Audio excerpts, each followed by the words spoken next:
Halo, assalamualaikum. Kami dari kelompok 9 di sini akan mempresentasikan tentang proses pembelajaran kognitif. Belum ke dalam pembahasan sebuah materi. Di sini saya dan rekan-rekan saya akan dulu memperkenalkan diri. Dan di sini saya akan memperkenalkan diri. Nama saya Reza Nur Arif Rashid dan rekan saya Ilham Nur Fahmi dan saya Nadia Syarifatullah. Selamat menyaksikan. 3, 2, 1, go.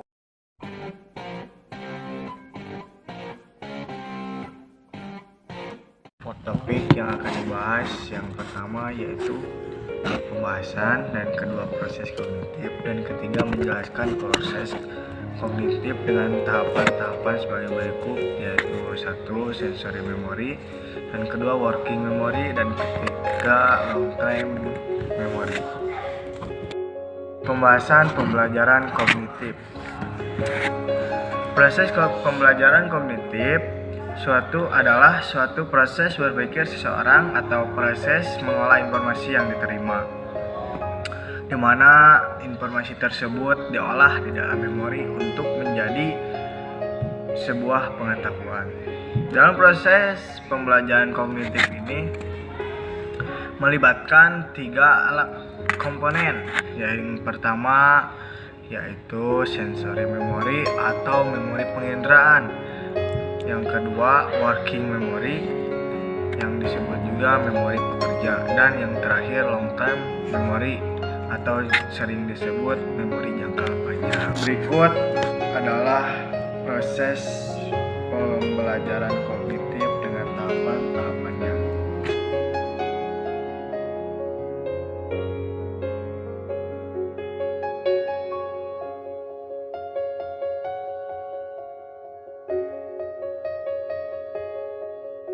Yang pertama adalah sensory memory atau memori penginderaan. Ketika seorang siswa memperoleh informasi, memori penginderaan merupakan komponen yang pertama yang menerimanya.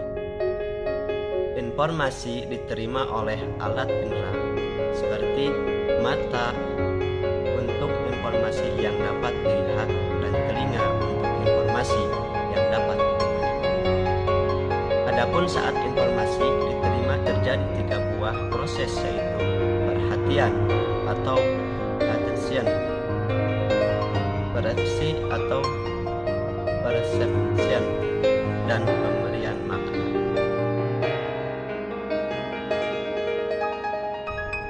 Yang kedua yaitu working memory atau memori pekerja. Setelah menerima informasi dari memori penginderaan, memori pekerja berfungsi mengorganisasikan informasi, memberi makna informasi, dan membentuk pengetahuan untuk disimpan di memori jangka panjang. Memori jangka panjang juga memiliki kapasitas dalam mengolah informasi.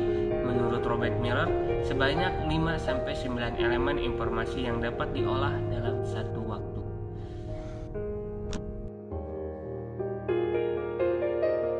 Yang ketiga, long time memory atau memori jangka panjang.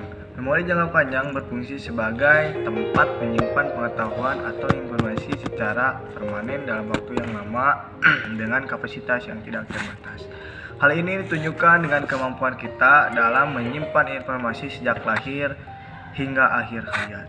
Namun, terkadang kita mengalami kesulitan dalam menyimpan atau mengingat informasi lama. Hal ini dikarenakan kapasitas memori pekerja yang terbatas dalam menyimpan atau memanggil informasi. Kesimpulan proses belajar atau proses pembelajaran kognitif yang terjadi dalam sistem memori mempengaruhi pembelajaran. Mempengaruhi pembelajaran yang bermakna. Untuk mendukung terjadinya pembelajaran ada beberapa hal yang harus diperhatikan. Yang ke-1, guru harus mempersiapkan apresiasi yang tepat dalam kegiatan pembelajaran. Yang kedua, menghindari terjadinya muatan kognitif intrinsik maupun ekstrinsik. Dan yang terakhir, menyadari bahwa ketidakseimbangan dalam diri siswa itu penting untuk mengkonstruksi pengetahuan.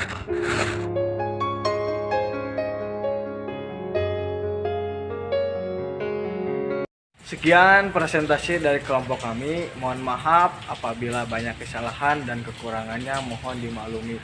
Wassalamualaikum Warahmatullahi wabarakatuh. Sekian presentasi dari kelompok kami. Mohon maaf apabila banyak kekurangan. Jadi kesimpulan berikut proses pembelajaran. Iya terus kak ya.